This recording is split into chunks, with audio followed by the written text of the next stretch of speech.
Assalamualaikum warahmatullahi wabarakatuh. Perkenalkan, nama saya Khairunisa Cahyadi. Saya dari kelas reguler B 2020. Di sini saya akan membuat video proses pembelajaran mengenai India bangkitnya raksasa baru Asia. Video ini diajukan untuk memenuhi tugas mata kuliah Sejarah Asia Selatan dengan dosen pengampu Ibu Najwa SPD MPD. Kepada Ibu saya ucapkan terima kasih. Untuk mempersingkat waktu kita, mari saja kita mulai videonya. Stay tune. Selamat pagi semuanya. Hai, Bu. Pada kali ini kita akan membahas materi dengan sumber buku India bangkitnya raksasa baru di Asia. Ada yang tahu negara India di sini? Tahu. India merupakan negara dengan jumlah penduduk terbanyak nomor 2 setelah China. Jumlah penduduk India kurang lebih mencapai 1,2 miliar jiwa. Banyak bukan? Tahu. Nah, di India terdapat kota-kota metropolitan. Salah satunya yaitu kota Mumbai. Kota Mumbai merupakan kota metropolitan dengan jumlah penduduk 14 juta jiwa. Setelah negara India merdeka pada tanggal 15 Agustus 1947, India seringkali digambarkan seperti gajah gemuk. Dikarenakan India memiliki jumlah penduduk yang sangat banyak dengan gerakan yang lambat. Kenapa gerakannya lambat? Karena setelah India merdeka tidak terlihat atau tidak tampak perkembangan negaranya dengan pesat. Karena mengapa? Penduduk di India suka bermalas-malasan. Di sini nggak boleh bermalas-malasan ya. Oke. Selain itu, India merupakan setelah merdeka, India merupakan negara termiskin. Kemiskinan di negara India dianggap tak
modern.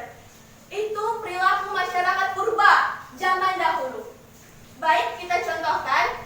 Di India, banyak sapi-sapi yang berkeliaran di tengah kota. Bahkan, gerobak-gerobak sapi dijadikan sebagai pengangkut barang. Padahal, India adalah negara yang telah memiliki jalur metro atau telah memiliki angkutan umum. Terdapat sistem patriarki yang membuat suatu diskriminasi terhadap perempuan-perempuan di India. Hal itu membuat perempuan-perempuan India ketertinggalan jauh, tertatih-tatih mengejar ketertinggalan mereka dibandingkan dengan perempuan-perempuan yang berada di bagian dunia lainnya. Nah, seperti itu adalah penjelasan India dari sebelum India merdeka hingga India berkembang, bertumbuh di bagian perekonomiannya dengan sisi gelap India. Sekian pembahasan kita. Apakah anak-anak ada yang kurang dimengerti? Jika kalian kurang mengerti, bisa mengajukan pertanyaannya. Baik, silahkan. Apakah film Hollywood mampu menyaingi film Hollywood? Pertanyaannya, apakah film Bollywood mampu menyaingi film Hollywood? Ya. Baik. India pun kini unggul di dalam bagian perfilman. Seperti pertanyaan teman kalian, apakah film Bollywood mampu menyaingi film Hollywood? Tentu saja sekarang mungkin bisa terjadi. Dikarenakan film Bollywood mampu menyaingi film Hollywood dari Amerika Serikat karena film Bollywood mengacu pada jumlah produksi film dan jumlah tiket yang terjual. Tercatat dalam data MMPA tahun 2002 bahwa jumlah film yang diproduksi oleh India sekitar 1013 judul. Sedangkan film Hollywood dari Amerika Serikat mampu memproduksi 739 judul film saja. Selain itu, tiket film Hollywood yang terjual di seluruh dunia adalah 3,6 miliar. Sedangkan film Hollywood hanya 2,6 miliar menurut data tersebut. Hal itu sontak kita berpikir bahwa film Bollywood banyak minat di mancanegara, mampu menyaingi film Hollywood tersebut. Nah, mungkin apakah Rizky sudah mengerti jawabannya? Sudah? Baik, sepertinya sampai di sini saja pertemuan dan pembahasan kita pada kali ini. Semoga ilmu yang Ibu berikan dapat bermanfaat untuk anak-anak sekalian. Selamat pagi semuanya. Selamat pagi, Bu. Baiklah, sekian video pembelajaran yang bisa saya sampaikan. Jika ada kata-kata saya yang salah dan perbuatan saya yang salah, saya mohon maaf. Dan terima kasih kepada Ibu dosen dan teman-teman sekalian yang telah menonton video ini. Saya ucapkan terima kasih. Assalamualaikum warahmatullahi wabarakatuh.